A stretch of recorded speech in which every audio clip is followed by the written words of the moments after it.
Assalamualaikum warahmatullahi wabarakatuh.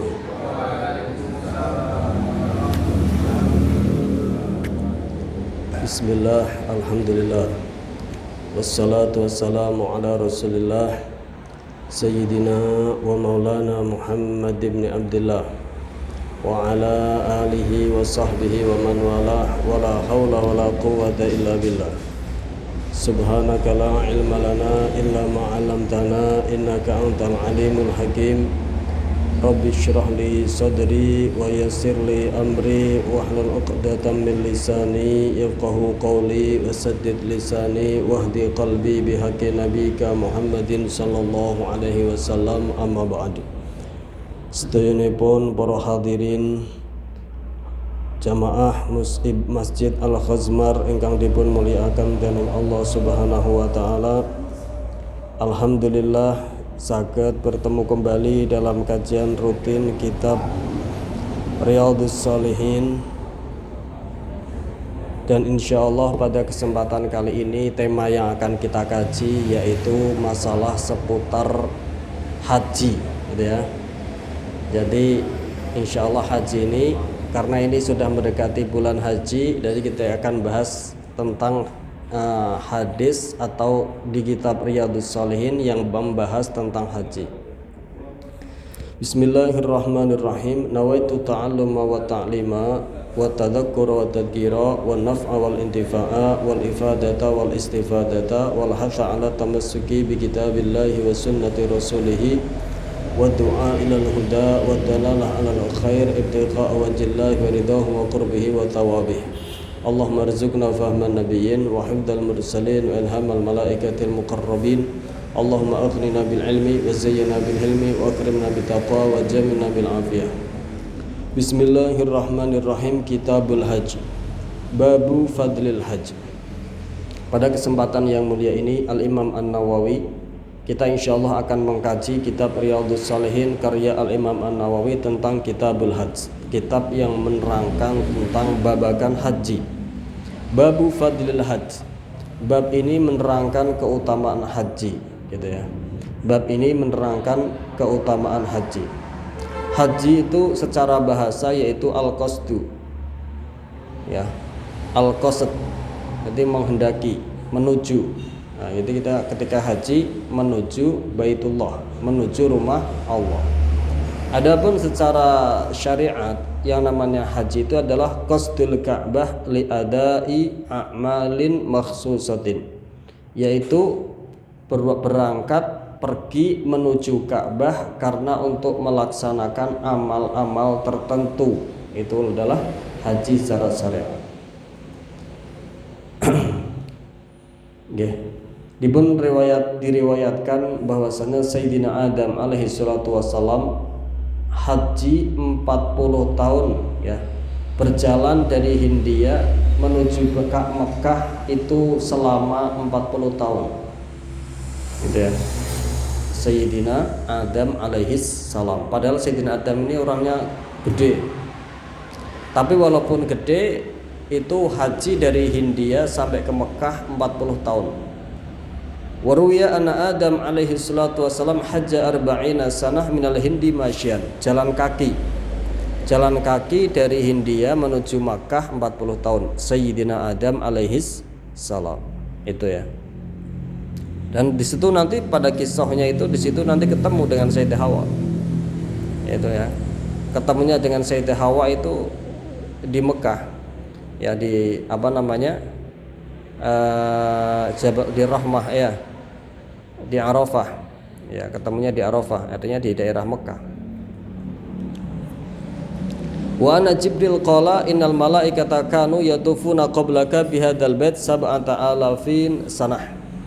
Setelah melihat Sayyidina Adam berjalan dari Hindia ke Makkah 40 tahun lamanya untuk menunaikan ibadah haji, kemudian malaikat sebagai tasliyah, sebagai pengobat hati kepada Sayyidina Adam, malaikat Jibril mengatakan kepada Sayyidina Adam, sesungguhnya tahukah engkau wahai malaikat, wahai Nabi Adam, Sesungguhnya para malaikat ini tawaf mengelilingi Baitullah ini sebelum engkau selama 7 tahun. Sab'ata alafi sanah. Ya. Jadi para malaikat tawaf mengelilingi Ka'bah selama 7 tahun. Sab'ata alafin 7.000 tahun, bukan 7 tahun ya. Sab'ata alafi sanah. 7.000 tahun, bayangkan 7.000 tahun. Itu sebelum Sayyidina Adam haji ke Baitullah. Tentunya manusia yang pertama kali haji Sayyidina Adam, karena beliaulah yang pertama kali diciptakan sebagai khalifatun fil ardi. Malaikat Jibril mengatakan, tahukah engkau wahai Nabi Adam, sebenarnya sebelum engkau ini 7.000 tahun lamanya malaikat tawaf atas mengelilingi Baitullah ini, mengelilingi rumah Allah ini. Malaikat sudah tawaf 7.000 tahun lamanya. Bayangkan itu. 7.000 tahun dibuat tawaf sama malaikat, itu Ka'bah.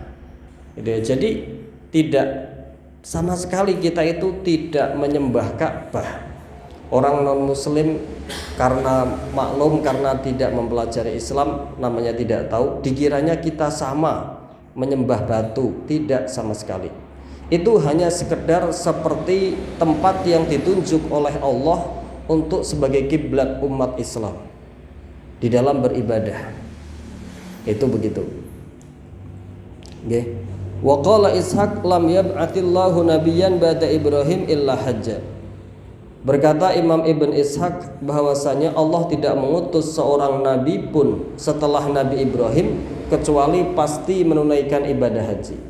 Allah tidak mengutus seorang nabi pun setelah Nabi Ibrahim kecuali pasti menunaikan ibadah haji. Jadi padahal nabi itu kan yang kita tahu 25 yang wajib. Padahal kan ada ribuan, 124.000, ya kan, ulama bilang begitu. Itu berkata Ibnu Ishaq, lam yab'atillahu nabiyyan ba'da Ibrahim illa hajja. Tidak Allah mengutus nabi setelah Nabi Ibrahim kecuali pasti melaksanakan ibadah haji. Gitu ya. Walladzi sarraha bihi ghairuhu annama min nabiyyin illa hajja.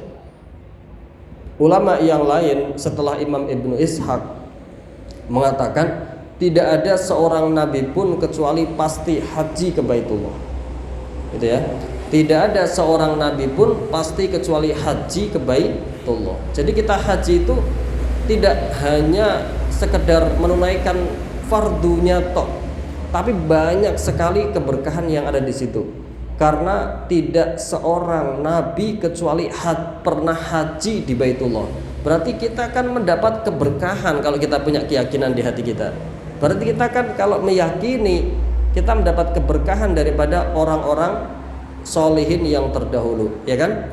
Al-Fatihah di dalam surat Al-Fatihah itu apa kata Allah Subhanahu wa taala? Ihdinas siratal mustaqim.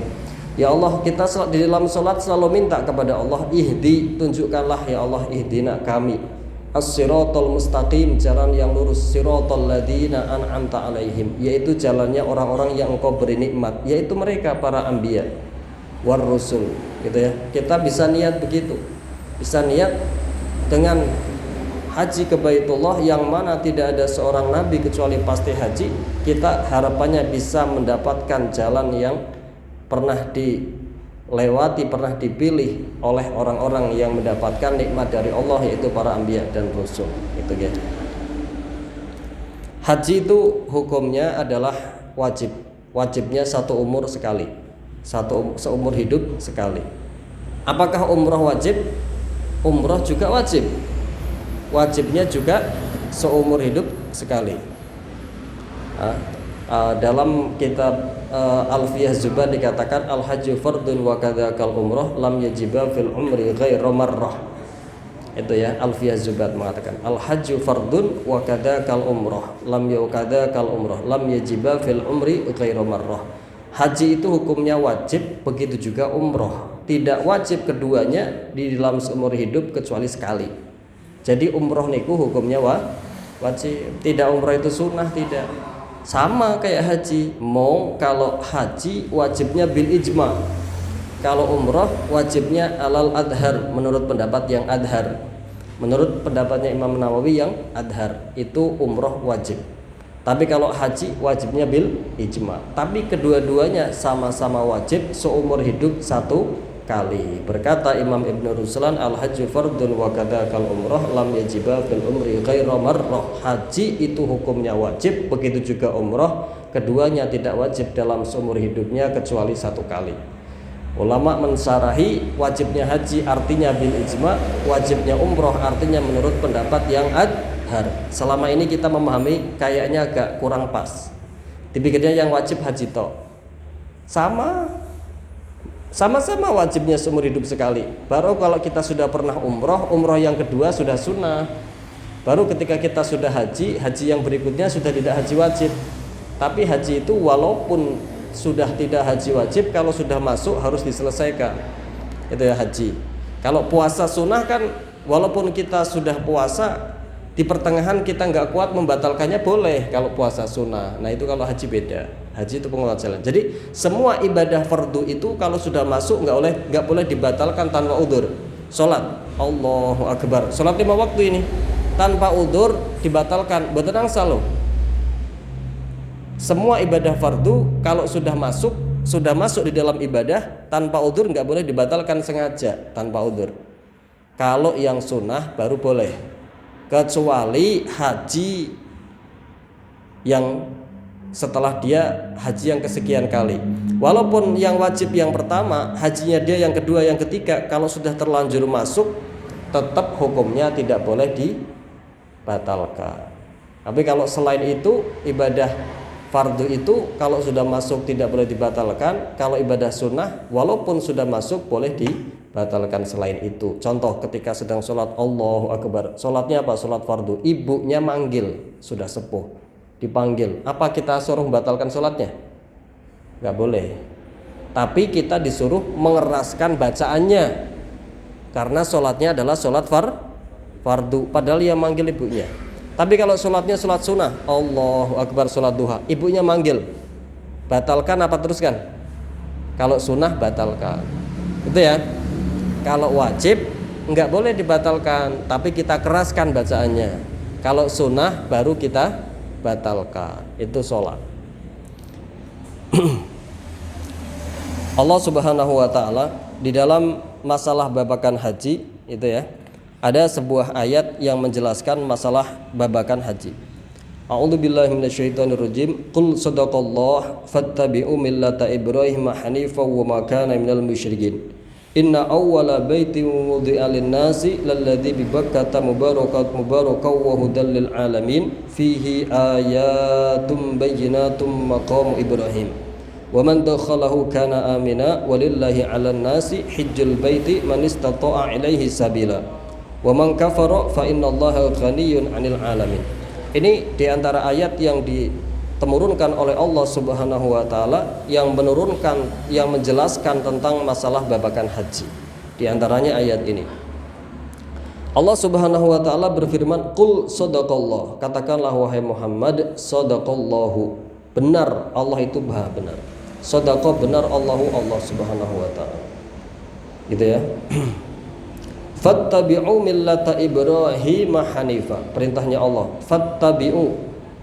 Kepada kita sekalian loh, kita itu diperintahkan oleh Allah untuk mengikuti agamanya Nabi Ibrahim. Qul fattabi'u millata Ibrahim hanifa. Ingat ini kata-kata saya jangan dipotong. Nanti mengikuti agamanya Nabi Ibrahim berarti meninggalkan agamanya Rasulullah. Awas ini jangan sampai terpotong. Ini belum selesai. Qul sadaqallah fattabi'u millata Ibrahim hanifa. Maka Allah mengatakan fattabi'u, ikutilah millata Ibrahim, agamanya Nabi Ibrahim, hanifan, yaitu agama yang meninggal condong kepada Islam dan meninggalkan semua agama yang lain. Artinya apa? Karena ulama mengatakan yaitu agamanya Nabi Ibrahim itu adalah agama Islam, millatul Islam allati ana 'alaiha. Agamanya Nabi Ibrahim, agamanya Rasulullah itu sama, millatul Islam, yaitu agama Islam. Ini ulama mengatakan begitu ya.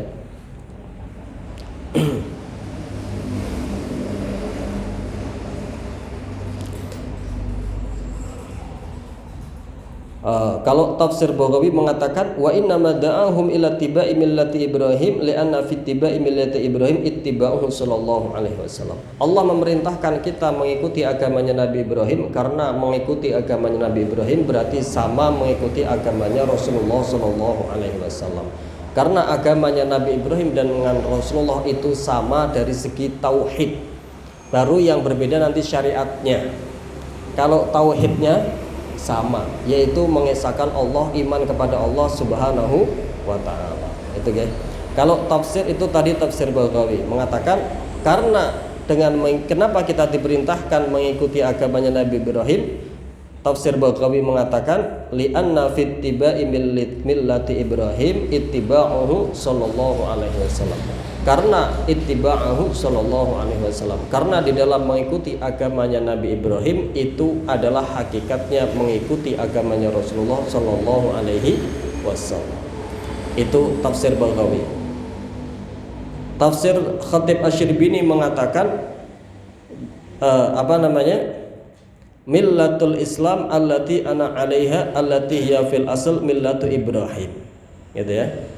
Kenapa tafsir Ibnu Katsir, tafsir Khatib Asy-Syirbini mengatakan ikutilah agamanya Nabi Ibrahim, yaitu agama Islam yang mana Rasulullah sallallahu alaihi wasallam itu ada di dalam agamanya Nabi Ibrahim. Jadi agamanya Nabi Ibrahim dengan agamanya Rasulullah itu persis sama plek di dalam tauhidnya. Semua nabi itu agamanya sama ya. Adapun setelah zaman sekarang itu sama, yaitu Islam. Semua nabi itu agamanya sama, yaitu Islam. Syariatnya yang berbeda, syariatnya yang tidak sama.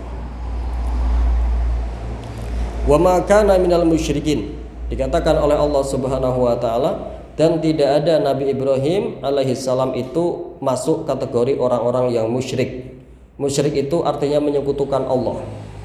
Tidak menyembah anak Tuhan, tidak menyembah Tuhan lain, tidak menyembah berhala, tidak menyembah api dan lain-lain. Itu Nabi Ibrahim. Kata Allah Subhanahu wa taala, "Wa ma kana minal musyrikin." Nabi Ibrahim tidak merupakan orang-orang yang musyrik, mensekutukan Allah dengan apapun itu. Gitu ya. Jadi kalau kita ngikut dengan nabi yang manapun sebenarnya dari segi tauhid itu sama. Yang berbeda adalah syariat. Itu ya. Akan tetapi tidak boleh ketika kita sudah sebagai umatnya Rasulullah kemudian meninggalkan agamanya Rasulullah, dalihnya adalah ingin ngikut Nabi Musa atau ingin ngikut Nabi Isa katakanlah. Nabi Musa katakanlah ingin ngikut Nabi Isa, ngikut Injil katakanlah, atau ingin ikut Nabi Musa, Taurat katakanlah. Kalau yang asli sekalipun setelah datangnya Rasulullah tidak diperbolehkan, apalagi yang sudah mengalami perubahan oleh tangan-tangan manusia. Ingat ya, nggak boleh kita meninggalkan agama Islam, kita sebagai orang Islam tentunya tidak boleh meninggalkan agama kita dengan alasan ingin mengikuti agamanya Nabi Musa katakanlah, mengikuti kitab Taurat, atau ingin mengikuti agamanya Nabi Isa katakanlah, mengikuti kitab Injil. Sama itu dalam segi tauhidnya, syariatnya berbeda. Dalam sebuah hadis, Sayyidina Umar ibn Khattab pernah membacakan kitab Taurat, kitab Taurat di hadapan Rasulullah SAW. Rasulullah mukanya memerah karena godop, karena marah. Sayyidina Abu Bakar langsung paham, Sayyidina Umar belum juga paham. Kalau Rasulullah tidak suka dibacakan itu kitab Taurat di hadapan Rasulullah. Akhirnya Sayyidina Abu Bakar segera menghentikan Sayyidina Umar. "Thaqilat ka ummuka ya Umar." Celaka engkau wahai Umar. Berhenti, kata Sayyidina Abu Bakar. Berhenti wahai Umar. Apakah engkau tidak melihat wajahnya Rasulullah berubah? Ya, langsung Sayyidina Umar bin Khattab langsung berhenti dan mengucapkan a'udzubillahi wa a'udzu bighadabillah wa bighadabi Rasulillah. Lah saking takutnya. Ya Allah, saya berlindung dengan murka engkau dan dengan murka Rasulmu. Radina billahi rabban wa bil islami dina wa bi Muhammadin nabiyya.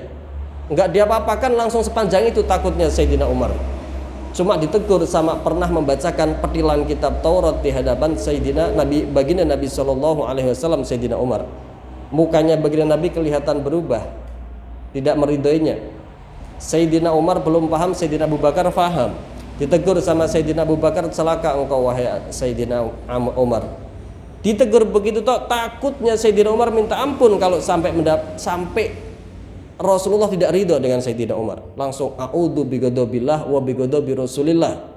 Raditu billahi rabbaw wa bil islami dina wa bi Muhammadin nabiyya. Langsung sepanjang itu jawabannya. Saya berlindung dari murka Allah, saya berlindung dari murka Rasulullah. Saya ridho dengan Islam sebagai agamaku, raditu billahi, saya ridho dengan Allah sebagai Tuhanku, raditu billahi rabban wa bil islami, Islam sebagai agamaku, wa bi Muhammadin nabiyya, dan dengan baginda Nabi sebagai nabiku. Baru baginda Nabi mengatakan, ya Umar, andaikan engkau menemui, andaikan Nabi Musa ada sekarang dan engkau mengikutinya, meninggalkanku, sungguh engkau ini akan celaka, kata baginda Nabi sallallahu alaihi wasallam. Andaikan Nabi Musa sekarang masih ada dan engkau mengikutinya, meninggalkanku, sungguh engkau ini termasuk orang yang celaka, tidak selamat. Dan walladzi nafsu Muhammadin biyadih, demi zat yang jiwaku ada di dalam genggamannya, andaikan Nabi Musa mendapatiku, sungguh dia akan ikut memilih menjadi umatku daripada menjadi nabi. Andaikan Nabi Musa masih ada mendapatiku, sungguh Nabi Musa sekalipun akan ikut menjadi umatku. Kenapa engkau kepincut ingin mempelajari umat-umat terdahulu, meninggalkan agamanya Rasulullah Shallallahu Alaihi Wasallam? Jadi sudah la syakka dengan umat menjadi kita mengikuti agamanya yang dibawa oleh Rasulullah ini benar-benar sudah sempurna sesempurnanya agama yang diridhai oleh Allah Subhanahu Wa Taala. Bagi kita sesama orang Islam perlu memiliki keyakinan seperti itu. Gitu ya. Ini tadi sebab-sebabnya adalah membahas Nabi Ibrahim. Tapi kalau Nabi Ibrahim Allah perintahkan agar kita mengikutinya. Qul sadaqallah fattabi'u millata Ibrahim hanifa wa ma kana minal musyrikin. Katakanlah wahai Muhammad, sungguh Allah itu maha benar, mengikutilah agamanya Nabi Ibrahim, yaitu agama yang cenderung kepada Islam, meninggalkan semua agama-agama yang lain, dan Nabi Ibrahim tidak termasuk orang-orang yang musyrik. Ini perintahnya Allah Subhanahu wa taala. Lanjut ayat, inna awwala baitin, itu ya. Al-Imam Al-Khatib Asy-Syirbini menerangkan yang dimaksud di sini yaitu isyaratun ila anna tiba'a Ibrahim sallallahu alaihi wasallam wajibun fit tauhid as-sarf wal istiqamah fid din wa tajannub anil ifrad. Ya. Jadi wajibnya Imam Al-Khatib Asy-Syirbini mengatakan wajib kita mengikuti Nabi Ibrahim itu adalah di dalam tauhid yang murni. Kalau tauhidnya sama, yang beda syariatnya itu ya. Lanjut firman Allah, inna awwala baitin wudi'a lin-nasi lalladzi bi Bakkata mubarakan wa hudan lil alamin. Inna awwala baitin, sesungguhnya rumah yang pertama kali diletakkan oleh Allah. Inna awwala baitin, sesungguhnya rumah yang pertama, rumah Allah yang pertama. Ada yang ada yang memaknai yaitu rumah Allah, masjid Allah yang pertama.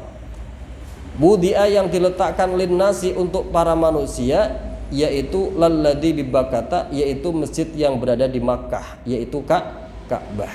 Mubarakan, yaitu masjid yang diberkahi, wa hudan lil alamin, dan sebagai petunjuk bagi semua alam.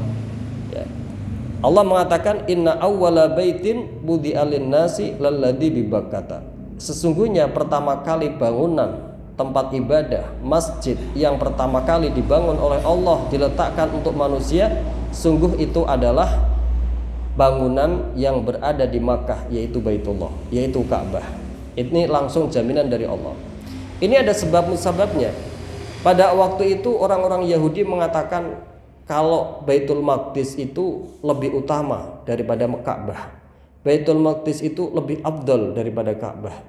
Baitul Maqdis itu lebih dulu daripada Ka'bah. Orang-orang Muslim mengatakan enggak, Ka'bah lebih afdal daripada Baitul Maqdis.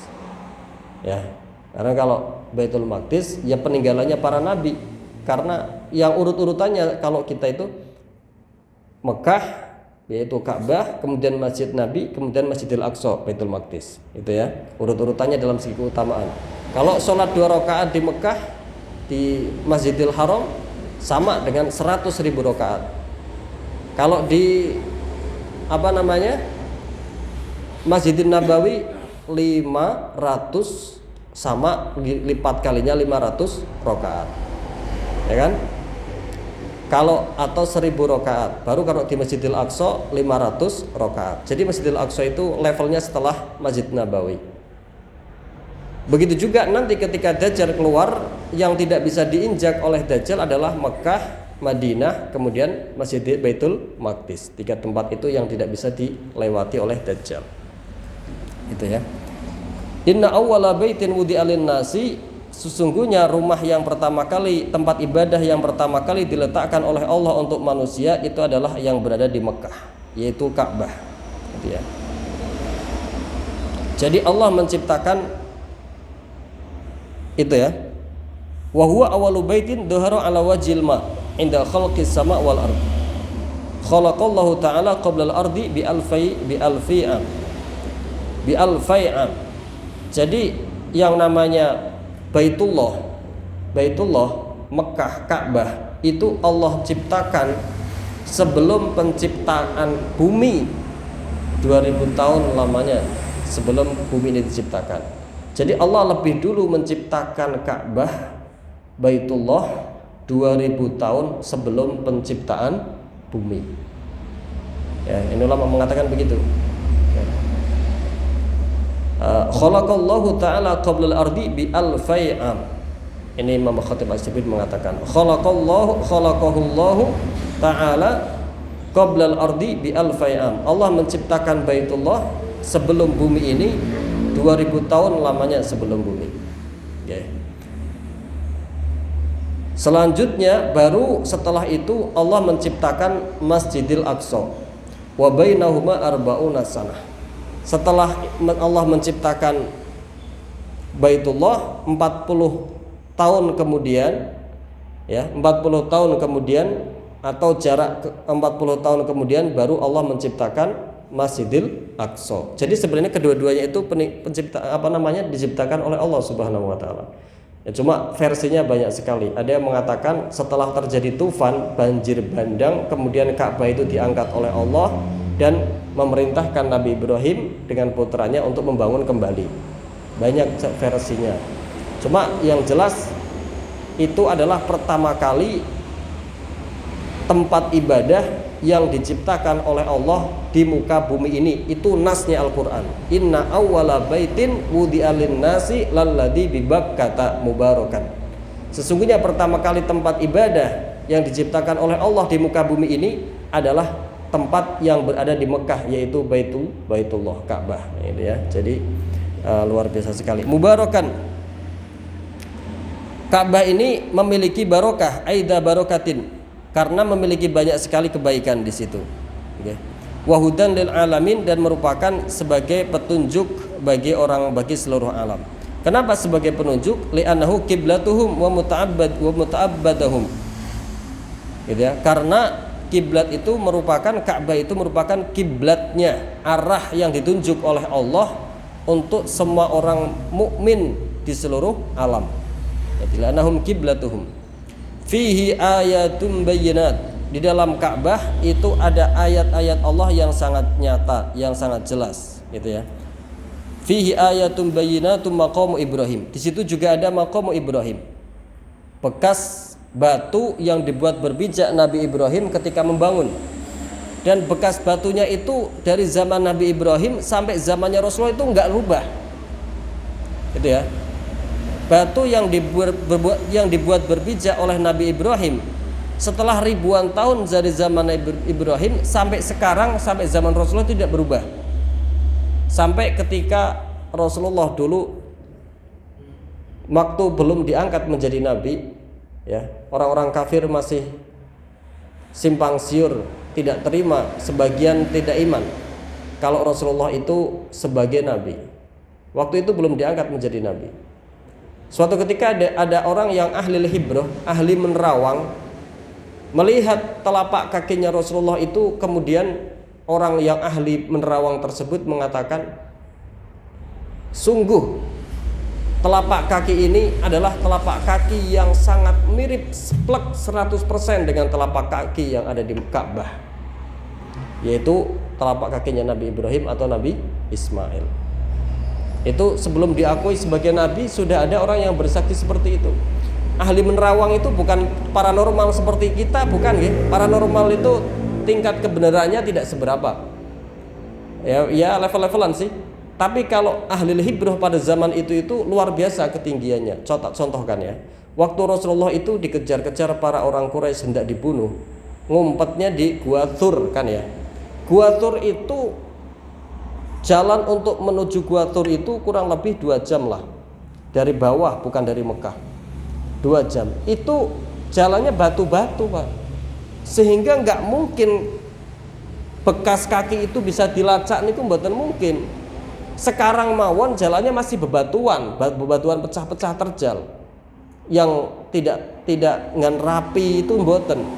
Sehingga nggak memungkinkan kalau bekas kaki mata orang yang tidak memiliki keahlian tidak memungkinkan untuk mendeteksi kalau ini dilalui oleh Rasulullah. Ini dilalui oleh orang itu nggak mungkin. Ini sekarang loh 1400 setelah zaman itu, setelah kejadian itu. Coba jenengan nanti kalau haji ya, ada Gua Hira, gua pertama kali Rasulullah menerima wahyu, kurang lebih naik setengah jam lah nyampe. Kalau itu masih mampu lah. Ada Gua Thur, kurang lebih naik 2 jam lah. Coba naik jalannya masih sangat terjal. Bagaimana mungkin jalan yang bebatuan seperti itu ahli hibrahnya sana, orang ahli pendeteksian jejak pada zaman itu bisa mengatakan sungguh Muhammad pasti ada di dalam gua ini. Kalau tidak ada, pasti dia diangkat ke langit atau ditelan oleh bumi. Kok bisa memiliki keyakinan setinggi itu? Itu kan menunjukkan keilmuannya sudah sangat luar biasa pada zaman itu. Ya. Zaman dulu itu, kalau zaman sekarang kan untuk mengetahui keturunan ada namanya pakai tes DNA ya. Zaman dulu itu ada ilmu keahlian tertentu banyak yang sekarang sudah hilang, seperti ilmu firasah. Imam Syafi'i masih menguasainya. Seperti ilmu qaif, ilmu penerawangan keturunan, gitu ya. Itu masih ada. Pada zaman baginda Nabi itu ada saudara, kakak beradik, yang satu hitam, yang satu putih. Orang-orang kadang yang tidak bisa menjaga lisannya mulai seudon. Jangan-jangan yang hitam ini ngikut siapa, begitu ya. Suatu ketika tidur di masjid, badannya ditutup semua, kelihatan telapak kakinya tok. Kata orang yang ahli mendeteksi ini, yang satu hitam, yang satu putih. Sudah mulai ada orang yang curiga, jangan-jangan ini yang hitam ikut siapa kan begitu ya. Sudah mulai ada tanda tanya. Suatu delalah Allah ingin membersihkan keluarga tersebut.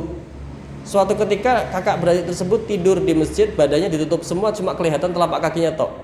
Al-Qaif, ahli penglihatan jejak atau orang yang ahli untuk melihat pada zaman itu mengatakan ma asbaha hadainil qadamain.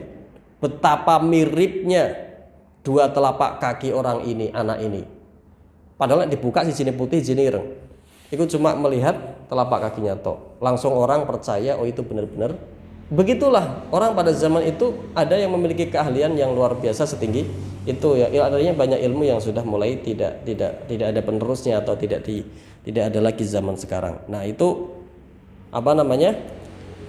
Maqamu Ibrahim. Di situ fihi ayatun bayyinat, di dalam Mekah itu, di dalam Ka'bah itu ada ayatun bayyinat, ada tanda-tanda bayyinatun yang sangat nyata. Maqamu Ibrahim di antaranya adalah maqamu Ibrahim, yaitu hajar batu yang pernah digunakan oleh Sayyidina Ibrahim untuk napak, untuk berpijak. Itu ya. Maqamu Ibrahim. Wa man dakhalahu kana aminan. Siapa orang yang masuk ke Baitullah maka kana aminan, maka akan menjadi aman. Maka akan menjadi aman, ya. Karena itu diantara doanya Nabi Ibrahim ya. Nabi Ibrahim pernah berdoa, Rabbij'al hadzal balada aminan. Ya Allah, jadikanlah negeri ini, yaitu Mekah atau yaitu Baitullah, aminan, sebagai tempat yang aman. Pada zaman jahiliyah, Pak, orang Arab itu suka sekali berperang. Pada zaman jahiliyah. Artinya kalau ada kabilah A dengan kabilah B, ada kabilah yang dicederai, maka semua satu kabilah akan membelanya. Ibaratnya ya kisos itu, nyawa dibayar nyawa. Katakanlah ada yang membunuh kabilah A, maka kabilah yang A ini nanti semuanya akan membela, mencari pembunuhnya siapa, sampai begitu terus berantem. Akhirnya kan perang terus, gitu. Sebelum datangnya Islam. Itu pada zaman yang masih ribut, sering ada perang pada zaman jahiliyah. Kalau orang masuk ke Baitullah maka aman, tidak akan ada yang berani membunuhnya. Bayangkan Pak, pada zaman jahiliyah mawon, orang belum punya agama, begitu masuk dalam kondisi peperangan, ada yang lari kaburnya kemana? Ke Baitullah. Nggak ada yang berani membunuhnya, nggak ada yang berani mengusiknya. Padahal mereka semua orang jahiliyah, tapi sebegitu tingginya menghormati rumah Allah Baitullah. Itu ya, itu orang jahiliyah. Maka bagi kita yang nanti hendak haji, ya, tata hati sebisa mungkin ketika sedang ada di Baitullah, ya kan? Orang jahiliyah saja sebegitu tingginya memuliakan Baitullah. Kita sebagai orang Islam ketika haji sudah sepatutnya sekali untuk menjaga hati kita ketika di hadapan rumah Allah Subhanahu wa taala. Berusaha sebisa mungkin untuk menjaga hati.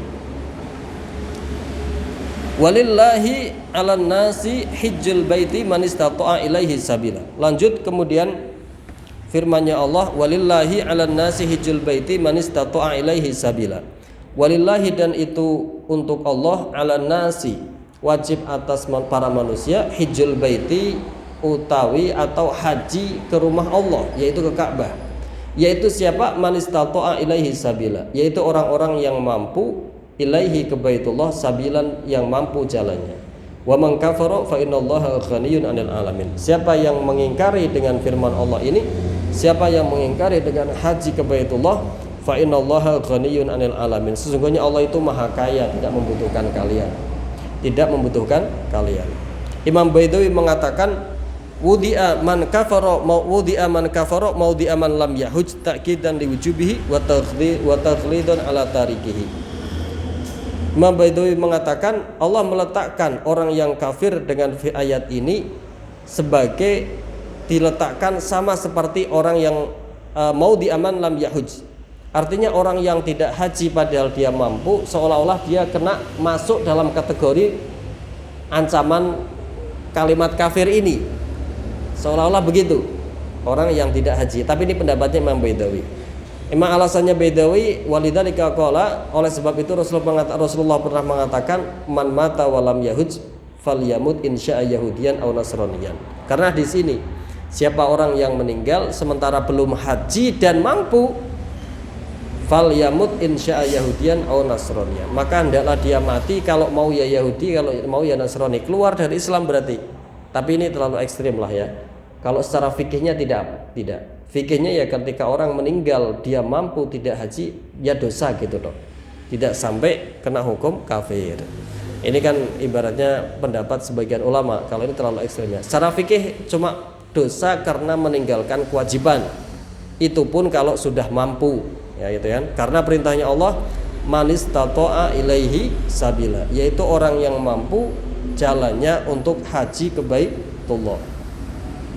Orang yang mampu jalannya untuk haji ke Baitullah. Kemudian ulama mengatakan istito'ah di dalam bab haji itu syarat-syaratnya bagaimana?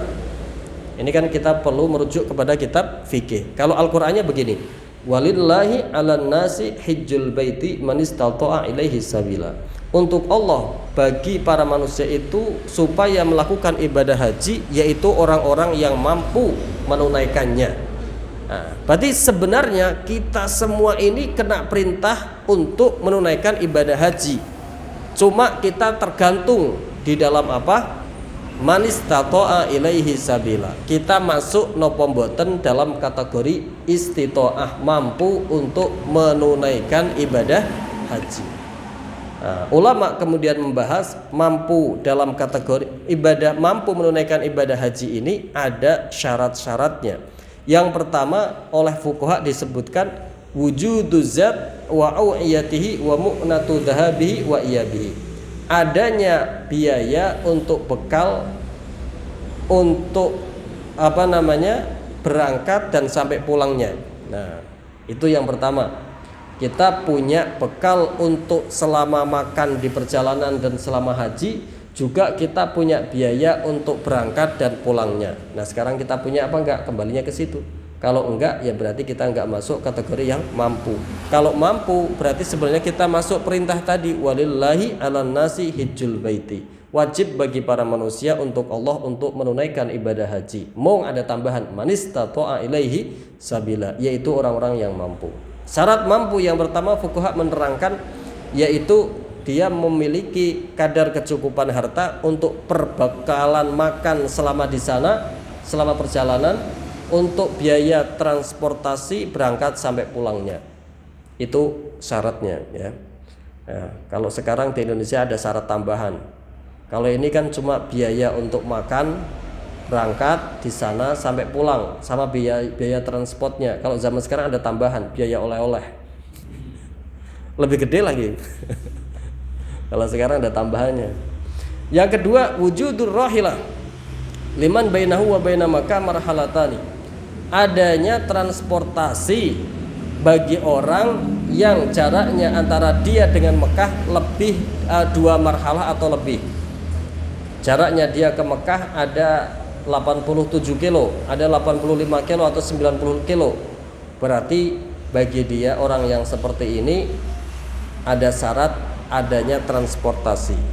Kan artinya kalau orang yang jaraknya antara dia dengan Mekah kurang dari 2 marhalah, kurang dari 85 kiloan, 88 kiloan, walaupun katakanlah dia tidak memiliki kendaraan transportasi ke sana, wajib haji walaupun berjalan kaki. Secara fikihnya begitu. Cuma nanti pembahasannya masih panjang karena kan sekarang harus ada visa ya kan, ada tasyrih, stempel ini adalah jamaah haji, yang itu semuanya ada biayanya kan ya. Itu. Walil mar'ah kemudian kalau orang yang tidak mampu berjalan di atas transportasi, maka adanya kalau zaman dulu itu seperti kamar kecil yang ditaruh di atas onta itu bagi orang yang sudah udzur. Kalau tapi masih mampu haji, mau dibawa, berarti wujud ada seperti itu, punya biaya untuk membayar itu. Berarti kalau zaman dulu ya. Kalau bagi perempuan, walil mar'ati ma wujudi syarikin.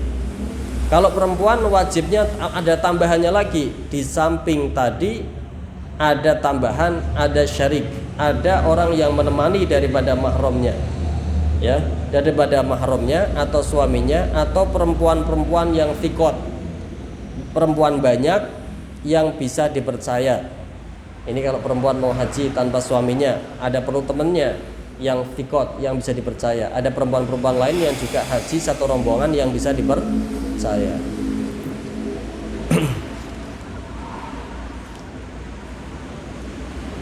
Dan biaya tersebut itu syaratnya lagi adalah melebihi dari hutangnya, ya, dan dari nafkah orang yang wajib ditanggungnya. Jadi ada syarat tambahan. Wa yushtaratu kaunu dzalika kullihi fadilan an dainihi wa mu'natiman alaihi mu'natuhum dhahaban wa iyaban. Disyaratkan lagi adanya biaya. Jadi dia punya biaya untuk transportasi dan segala macam yang dibutuhkan, ditambah biaya tersebut adalah melebihi dari hutang-hutangnya dan nafkah keluarga yang wajib ditanggung olehnya. Jadi sebenarnya kita lebih banyak gak wajibnya daripada wajibnya. Apalagi nanti kebentur ada banyak sekali biaya-biaya yang mungkin itu menggugurkan menurut sebagian ulama. Jadi visa itu menggugurkan apa enggak? Sebagian ulama bisa mengatakan itu menggugurkan, karena orang Islam masuk ke negara Islam lain itu harusnya enggak ada tarikan. Visa itu kan tarikan izin orang asing masuk ke negeri lain kan? Ya kan? Visa itu ibaratnya kan izin orang bukan kelahiran situ, bukan orang negara situ mau masuk ke situ. Ibaratnya kan begitu. Bayar, ibaratnya kan begitu. Seharusnya kalau kita secara fikih, orang Islam masuk ke negara Islam nggak boleh ditarik pungutan apapun. Ya tapi kalau kita mau tanya itu anggapnya ujroh tertentu ya, masuk antara itu ala kulli hal itu menurut sebagian ulama. Sebagian ulama sudah menggugurkan kewajiban. Gitu ya. Yang nomor 3 adalah amnut thoriq. Ini juga merupakan syarat istitoah. Jadi istitoah tadi syaratnya yang pertama adalah adanya bekal. Yang kedua syaratnya adalah adanya transportasi. Yang ketiga syaratnya adalah amnut thoriq. Jalannya itu aman, tidak ada gangguan. Amnut thoriq. Kalau ada perang berarti nggak wajib. Ya, karena jalannya tidak aman. Ini juga masuk kategori syarat istitoah. Jadi mampu itu banyak sekali syaratnya ternyata. Kategori mampu itu definisinya bagaimana? Ternyata satu, punya bekal, transportnya, pulang pergi dan segala macam kebutuhannya. Terus bekalnya perlu lebih dari apa yang dia miliki. Bekalnya lebih dari kebutuhannya dia untuk keluarganya dan untuk membayar hutangnya. Ditambah lagi syaratnya adalah adanya transportasi yang digunakan ketika jaraknya lebih 2 marhalah atau 87 kilo. Ketiga, jalannya aman, tidak ada perampokan, tidak ada penculikan, tidak ada peperangan. Yang keempat, wujudu zat wal ma fil mawadi al mu'tad hamluhu minha bi thamani mithlihi. Adanya bekal dan adanya air di tempat-tempat yang dibutuhkan, katakanlah singgah di sini, singgah di sini, singgah di sini dengan harga yang standar. Kalau ini masih ada lah. Yang nomor 5, ayat buta ala rahilah bila masyaqqah syadidah. Masih bisa naik kendaraan dengan tanpa ada masyaqqah. Masih bisa naik pesawat kalau zaman sekarang lah, tanpa ada masyaqqah. Artinya kalau orang yang sudah jumbo banget, berarti kan sudah merasa sulit, ya kan? Kalau zaman dulu sih naik onta, ya tentu tua sedikit udah nggak mampu dia duduk di punggung onta berjam-jam kan, berhari-hari kan. Orang yang buta tidak wajib haji kecuali ketika dia ada yang nuntun. Orang yang buta tidak wajib haji kecuali ketika ada yang nuntun. Wala yajibu 'alal a'mal hajju illa idza wajada qaidan. Ini masih dalam kategori syarat istita'ah, mampu tadi. Yang di dalam Al-Qur'an dikatakan man istata'a ilaihi sabila. Wa man ajaza 'anil haji bi nafsihi. Nah ini. Orang yang tidak mampu haji dengan dirinya sendiri ya. Mungkin karena ada sakit, mungkin karena ada lumpuh, mungkin karena sudah sangat tua. Tapi dia punya harta untuk naik haji, maka dia wajib mencari orang lain untuk menghajikannya, dia bayar atau tidak dibayar kalau memang dia mau sukarela. Intinya orang ketika sudah tidak mampu berjalan tapi dia sudah kewajiban haji, maka wajib membayar orang lain untuk naik haji. Padahal orangnya masih hidup loh, belum meninggal. Gitu ya. Ini dikatakan, ini dalam hal ini dikatakan namanya ma'dub, masalah haji ma'dub. Umroh juga bisa begitu. Orang yang sudah kewajiban umroh tetapi tidak mampu untuk melaksanakannya sendiri, dia mampu membayar orang lain untuk melaksanakannya, maka dia bayar orang lain. Berarti yang sudah orang yang dibayar yang pernah haji dan pernah umroh. Karena kalau tidak nanti tidak sah kan? Gitu ya. Namanya masalah ma'dub. Jadi wajib mencari ganti. Tetapi ya, ini masalah wajib ini kalau memang ya dia tidak mampunya, katakanlah lumpuhnya itu terjadi setelah dia wajib dan mampu. Setelah dia terkena hukum wajib dan mampu. Katakanlah pada tahun ini orang ini mampu, punya uang banyak, kaya. Dan modelnya sistem tidak seperti di negara kita yang ngantri. Kalau mau haji seketika itu dia mampu, tapi dia ditunda-tunda, berarti dia sudah mampu. Nah, kalau di negara kita itu macam-macam ya. Ada yang mampu haji seketika dan memang dia punya uangnya untuk melaksanakan itu, berarti dia sebenarnya mampu. Tapi ada yang tengah-tengah, mampu tapi harus kena pengantrian yang sangat lama. Nah ini berarti sebenarnya kalau keburu meninggal duluan dia belum dikatakan mampu, karena berarti kan dia harus ngantri. Syaratnya tadi apa? Adanya bekal ada, adanya rohilah ada, tapi berarti kan dia belum mendapatkan legalitas untuk berangkat tahun itu. Tahun 20 tahun lagi, berarti dia mampunya 20 tahun lagi. Kalau yang versi model seperti ini seharusnya ketika meninggal dia tidak punya hutang, karena memang belum mampu dia. Loh Pak Ustadz udah punya uang, iya udah punya uang, tapi secara perizinan jalan dia belum dapat. Itu juga dikatakan berarti belum adanya rohilah, ya kan? Belum adanya kendaraan atau transport untuk ke sana, belum dapat izin, visanya belum keluar kan? Ya berarti sebenarnya masing-masing. Beda kalau di negara lain yang tidak ada pengantrian karena memang penduduknya tidak banyak. Mau haji sekarang ngurus Syawal itu ya bisa. Nah, itu berarti ketika saat itu dia mampu, kemudian dia tidak haji sampai akhirnya dia sakit dan lumpuh, dan dia sakit dan lumpuh, orang yang seperti inilah wajib mencari pengganti untuk melaksanakan ibadah haji darinya karena dia sudah mampu. Ya, tapi kalau mampu di Indonesia tidak seringan itu penjelasannya, karena di Indonesia ini jamaah hajinya sangat banyak. Ada permasalahan yang tidak dibahas di fikih, yaitu antrian. Antriannya enggak sebentar lagi, puluhan tahun, ya kan? Jadi orang yang sudah punya uang tapi kena antrian ini dihukumi mampu apa enggak mampu? Ya kalau saya pribadi memahami hal ini masuk kategori syarat istitoahnya tidak terpenuhi, karena dia tidak bisa jalan tanpa ada izin stempel, ya kan? Karena tidak bisa jalan tanpa ada izin. Berbeda ketika dia mampunya adalah mampu yang plus-plus, yang mampu saat itu juga uangnya cukup memang. Nah, berarti kalau orang yang seperti itu benar, berarti dia sudah mampu tahun itu. Ya, ada yang mampu tahun itu, ada yang mampunya kegantung gitu ya. Kalau di negara kita, gitu ya. Itu tadi semua masalah baru pembukaan haji ya. Nanti insya Allah akan pertemuan selanjutnya masih akan kita bahas juga masalah babakan haji. Ini tetapi akan saya baca hadisnya ya, senyandaknya waktu, secukupnya waktu. An Ibnu Umar radhiyallahu anhuma anna Rasulullah sallallahu alaihi wasallam qala bunyal islamu ala khamsin syahadatu alla ilaha illallah wa anna muhammadar rasulullah wa iqamus shalah wa itauz zakah wa hajjul baiti wa shaum ramadan.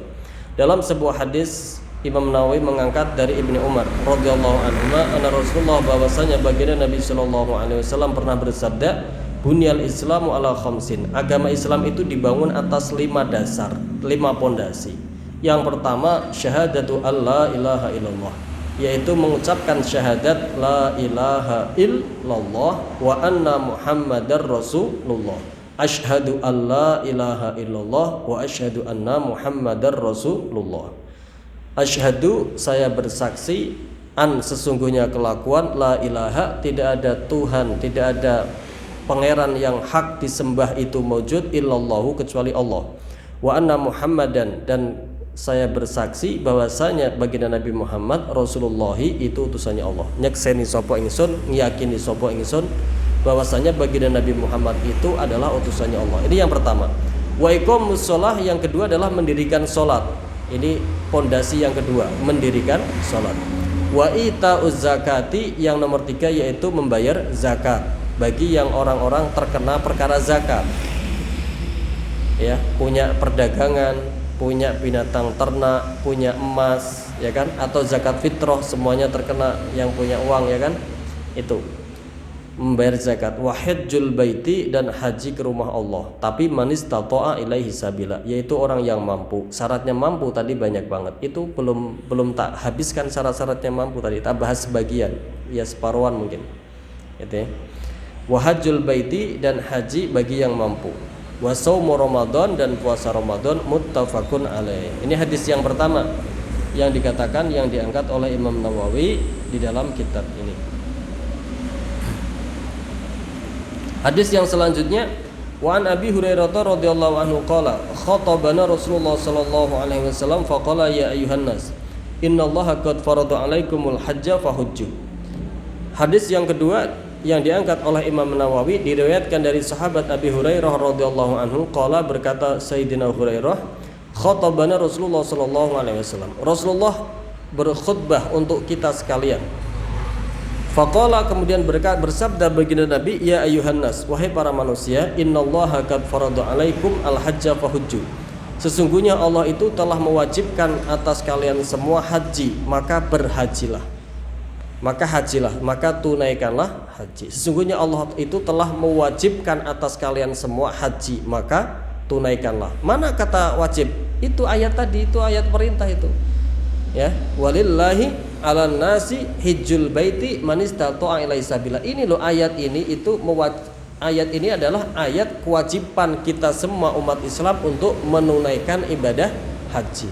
Tapi rahmatnya Allah yang luar biasa, dikasih embel-embel manis tato'a ilaihi sabila, yaitu orang yang mampu. Tapi kalau yang tidak mampu tidak wajib, gitu ya. Makanya baginda Nabi mengatakan, wahai para manusia, sesungguhnya Allah itu telah mewajibkan kepada kalian semua umat manusia untuk menunaikan ibadah haji, maka tunaikanlah. Ini sabdanya baginda Nabi. Apa kata baginda Nabi? Sesungguhnya Allah telah mewajibkan kepada kalian semua ibadah haji. Mana perintahnya? Ayat tadi. Walillahi 'alan nasi hijjul baiti man istata'a ilaihi sabila. Itu ayat wajibnya haji buat kita sekalian yang mampu, bagi yang mampu. Kemudian fahujju, maka tunaikanlah ibadah haji, kata baginda Nabi. Kalau kita mampu haji itu sebenarnya jangan ditunda-tunda. Karena dalam sebuah hadis baginda Nabi pernah mengatakan hujju qabla an tumnau. Hajilah kalian, tunaikanlah ibadah haji sebelum haji itu dilarang. Berarti akan datang waktu haji itu dilarang. Akan datang waktu di mana menunaikan ibadah haji itu nggak bisa. Ya sekarang aja sudah ada tanda-tandanya kan. Entah sebabnya logis atau nggak logis. Contoh corona, ada haji nggak? Berarti kan haji itu terhalang kan? Walaupun sebabnya masuk akal, tapi kan berarti intinya kan tidak bisa menunaikan ibadah haji. Yang mana setahun cuma sekali. Sholat sih sehari 5 kali, ini setahun cuma sekali. Puasa setahun sih sebulan, ya kan? Terus adanya jamaah yang banyak sekali kepingin haji seperti di Indonesia sehingga antriannya harus puluhan tahun. Itu kan sudah mirip-mirip seperti sulit kan ya? Tidak dicegah sih, tapi seperti sulit, ya kan? Makanya ketika punya kesempatan hajilah. Dan haji itu merupakan ibadah kewajiban yang membutuhkan harta dan tenaga. Artinya lebih baik kalian di usia muda kalau mampu di usia muda. Karena haji itu merupakan ibadah kewajiban yang membutuhkan harta juga tenaga. Ya, makanya berhajilah. Ya sih capek-capeknya haji itu tanggal 7 Dzulhijjah nyampe tanggal 13. Itu tok capeknya. Tanggal 8, 9, 10, 11, 12, 13, kurang lebih 5 hari 6 hari lah. Itu paling capek-capeknya haji. Setelah itu enak, nggak santai-santai tok. Mau umroh tiap hari bisa. Kalau orang Indonesia yang banyak uang ya jalan-jalan ke mall terus bisa. Ya. Tapi intinya ibadah haji itu nanti itu tok. Tanggal 9 di Arafah, tanggal 10 mabit di Muzdalifah, nanti terus berangkat ke Mina, 3 malam mabit di Mina, pada pagi harinya lempar jumroh Aqobah tanggal 10 hari Nahar, sama motong rambut sedikit, sama tawaf ifadah, tawaf fardu. Kemudian setiap hari daripada 11, 12, 13 itu malamnya mabit di Mina, siang harinya setelah duhur melempar jumroh 3. Itu tok. Sudah capek-capeknya mentok itu ya pada hari ke-9, 10 itu paling capek ibadah haji. 9 itu sudah harus di Arafah. Orang seluruh dunia tumplek jadi satu. 10 harus sudah mabit di Muzdalifah. Malam 10-nya yaitu malam Idul Adha. Ya kan? Nanti habis dari Muzdalifah langsung ke Mina. Berarti masih di malam ke-10 nyampe ke Mina, padahal seluruh dunia jadi satu. Itu kayak apa capeknya itu, yelo-yelane, ya kan? Habis itu paginya lempar, siang harinya daripada hari Nahar melempar jumroh Aqobah. Benginis gak turu, kawe tanggal 9 ya. Isih lempar jumroh Aqobah. Nanti orang ada yang langsung tawaf ifadah karena pengen cepet tahallul. Berarti dari Mina langsung ke tempat lempar jumroh, langsung ke Mekah, Ka'bah untuk tawaf ifadah. Ya kan? Kalau sudah melempar jumroh Aqobah, kemudian sudah tawaf ifadah, kemudian sudah motong rambut, walaupun masih belum selesai mabit di Minanya 11, 12, 13-nya, namanya sudah tahallul tsani. Sudah tahallulnya lengkap. Jadi tahallul awal itu boleh memakai baju, boleh mandi, boleh pakai minyak wangi, semuanya. Yang belum boleh ngumpuli istri, menggauli istri. Itu kalau tahallul awal. Tapi kalau sudah tahallul tsani, maka boleh semuanya, hatta menggauli istri. Nah ini orang kan pengen cepat-cepat segera tahallul, karena kalau belum tahallul itu rambut rontok saja kan kena denda. Tidak hanya tidak boleh mandi wangi-wangian, tetapi tidak hanya tidak diperkenankan menyentuh istri atau tidak memakai wangi-wangian, tetapi kan kita perlu menjaga karena masih menyandang ihram, ya kan? Kalau sudah tahallul kan sudah tidak, berarti sudah tahallul itu sudah keluar dari ihram. Tahallul ada tahallul awal. Tahallul awal itu berarti dengan melakukan 2 perkara dari 3 perkara, yaitu dengan melempar jumroh Aqobah, hari ke-10 dengan tawaf ifadah dengan memotong rambut. 2 dari 3 ini kok sudah terlaksana, berarti dia sudah halal semuanya yang diharamkan oleh orang ihram kecuali menggauli istri, ya kan? Tapi kalau 3-3-nya sudah semua, yaitu apa 3-3-nya? Melempar jumroh akobah pada hari ke-10 hari Idul Adha, tawaf ifadah dan memotong rambut, 3-3-nya sudah dilaksanakan semua. Walaupun malamnya masih mabit di Mina, besoknya masih lempar jumroh salas 3, dia sudah tahallul tsani, sudah tahallul semua. Berarti haji ihramnya sudah lepas, sudah halal semua segala macam yang diharamkan ketika haji, walau hatta menggauli istrinya kalau sudah tahallul tsani, yaitu apa? Melempar jumroh akobah, tawaf ifadah ditambah memotong rambut, ya kan? Sahibuz Zufiyat di dalam Alfiyah Zubat itu dikatakan bithnaini min halqin wa rumyin nahri awit tawafi halaqal mudhufri. Bithnaini min halqin wa rumyin nahri awit tawafi halaqal mudhufri. Dengan 2 perkara dari tawaf ifadah atau melempar jumroh akobah, ya kan? Bithnaini min rumyin wa rumyin min rumyin bithnaini min halqin wa rumyin nahri. Dengan 2 perkara dari memotong rambut atau meramyin nahri, melempar jumroh hari nahri yaitu akobah,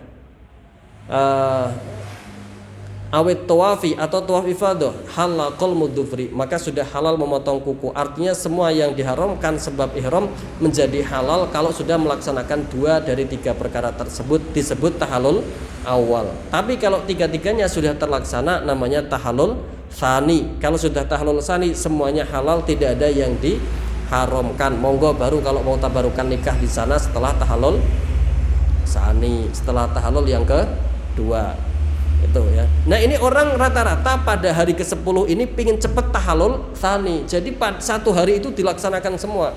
Malamnya tanggal 9-nya dari Arafah, padahal keberangkat ke Arafah itu kalau nggak tanggal 8 tanggal 7 itu sampai sekali. Malam ke-8 itu sudah di Arafah biasanya, sudah nginep di situ, capeknya kan. Nanti begitu sore menjelang malam langsung berangkat ke Muzdalifah, ya kan, mabit lagi di situ. Sebelum subuh biasanya mabit Muzdalifah selesai langsung meluncur ke Mina. Dari Mina pagi harinya biasanya ngejar langsung kemana? Tawaf ifadah, ya. Atau pada hari itu hari Idul Adha-nya, hari ke-10-nya dia mengejar tawaf ifadah, dia mengejar lempar jumroh akobah itu. Ya kan capeknya minta ampun pada hari itu. Padahal pada hari ke-10 itu tidak ada transport. Biasanya begitu, nggak ada transport, rata-rata jalan kaki, habis tenaganya. Makanya haji ibadah yang membutuhkan uang juga tenaga. Makanya kalau bisa masih muda lebih baik. Tapi yang tua pun jangan berkecil hati. Terkadang Pak, yang muda tenaganya masih full, belum tentu bisa nyium Hajar Aswad. Yang sudah sepuh, ya Allah Gusti, kita nggak nyangka malah bisa sampai kepada Hajar Aswad. Nah, begitu kehendak Allah Subhanahu wa taala. Ya. Tetapi kalau mau mencium Hajar Aswad jangan sampai, itu kan sunnah, jangan sampai untuk mendapatkan fadilah atau kesunahan melakukan keharaman dengan nyikut orang atau yang lainnya, gitu ya. Kalau kita itu orang Indonesia itu kecil-kecil rata-rata nggak mampu nyikut malah kesikut kan ya. Ya kan? Ya. Malah sakit merobos, rapat banget kayaknya Pak kalau hari itu. Itu seperti ya itu ya. Seperti rizki minallah. Kemudian saya selesaikan satu hadis. Faqala rajulun aqulla amin ya Rasulullah, apakah haji itu setiap tahun ya Rasulullah? Fasakata hatta qala hatsalatan.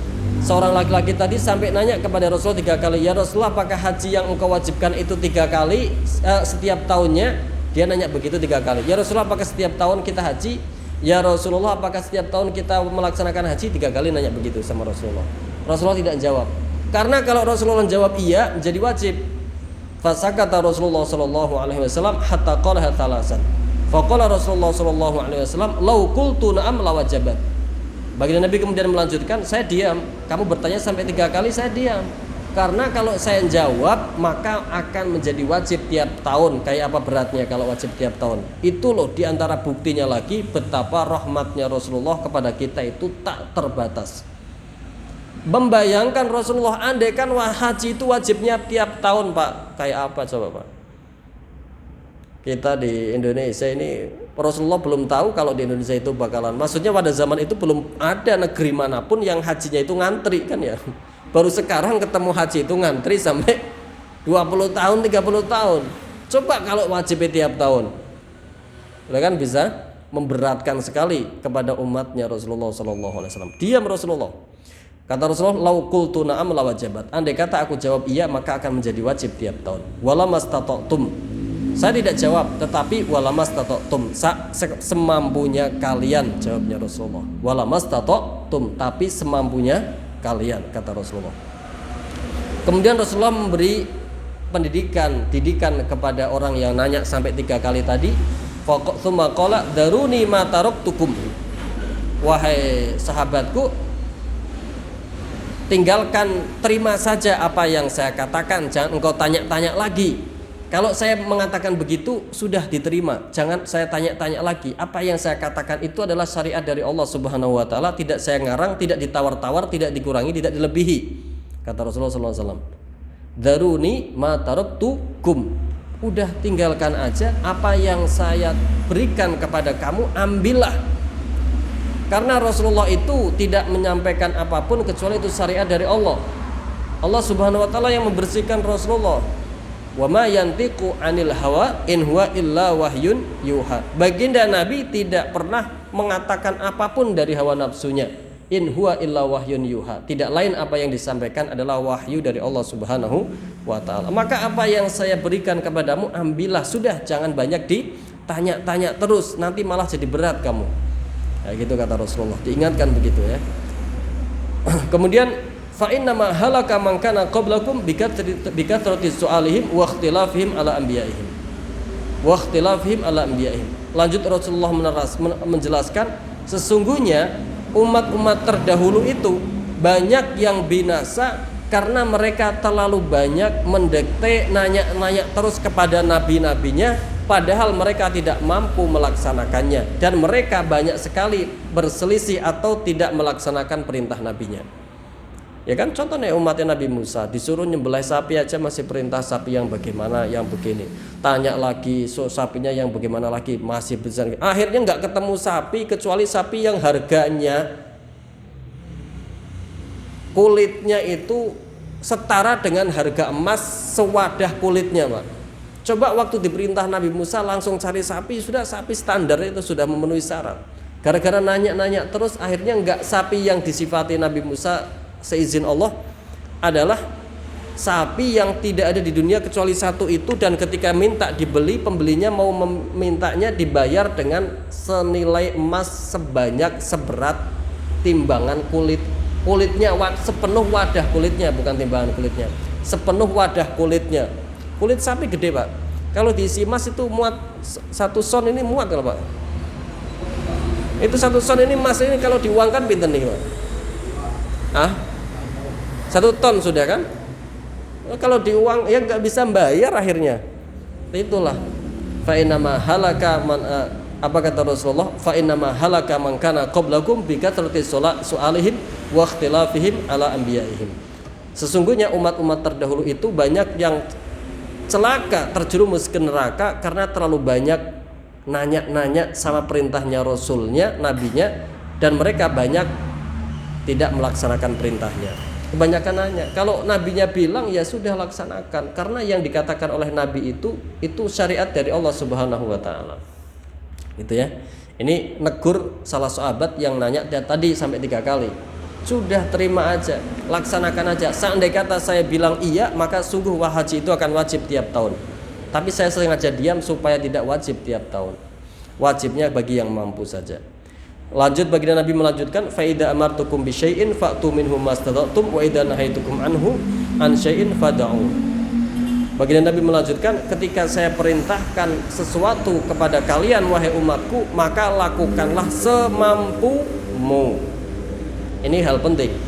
Ketika baginda Nabi memerintahkan perintah kepada kita sekalian, maka lakukanlah semampu kita, kata baginda Nabi. Ketika aku perintahkan kepada kalian semua perintah, maka lakukanlah semampumu, kata baginda Nabi.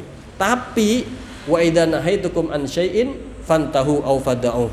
Tapi kalau saya melarangmu akan sesuatu perkara yang dilarang, maka jangan coba-coba menawarnya. Fantahu, sudah tinggalkanlah. Berarti kesimpulannya bagaimana? Ini juga rahmat, kasih sayangnya Allah dan Rasulullah.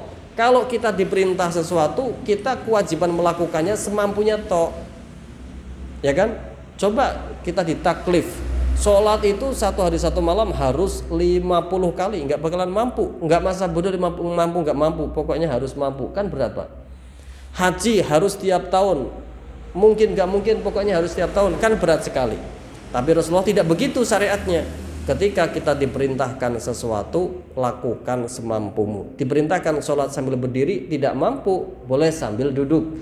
Tidak mampu, boleh sambil tidur miring. Tidak mampu, boleh sambil tidur telentang. Itulah perintah. Tapi kalau larangan, wa idza nahaitukum an syai'in fantahu aw badau. Tapi kalau larangannya Rasulullah, ketika kita dilarang tentang sesuatu, maka jangan ditawar-tawar. Fantahu, maka tinggalkanlah, jangan ditawar-tawar sudah. Kalau larangan, makanya dalam bahasa kita itu ada namanya bahasa hati-hati. Itulah hati-hati, itu artinya meninggalkan dari hadis ini kurang lebihnya. Idza nahaitukum an syai'in fantahu. Ketika dilarang akan sesuatu, maka tinggalkanlah sudah, jangan ditawar-tawar, jangan direka-reka. Umat terdahulu itu ada yang disiksa karena ada yang dilaknat, dimasah menjadi batu atau menjadi kera karena mereka mengakali larangan Allah. Dilarang mencari ikan hari Sabtu, diakali pasang jolone dino Jumat, jukuke dino Ahad, tetap mlebune dino Setu. Kalau sudah dilarang ya sudah, jangan diakal-akali. Kalau larangan jangan ditawar-tawar. Kalau perintah baru boleh semampunya. Itu konsepnya hukum itu seperti itu. Kalau perintah lakukan semampunya, tapi kalau larangan jangan ditawar-tawar.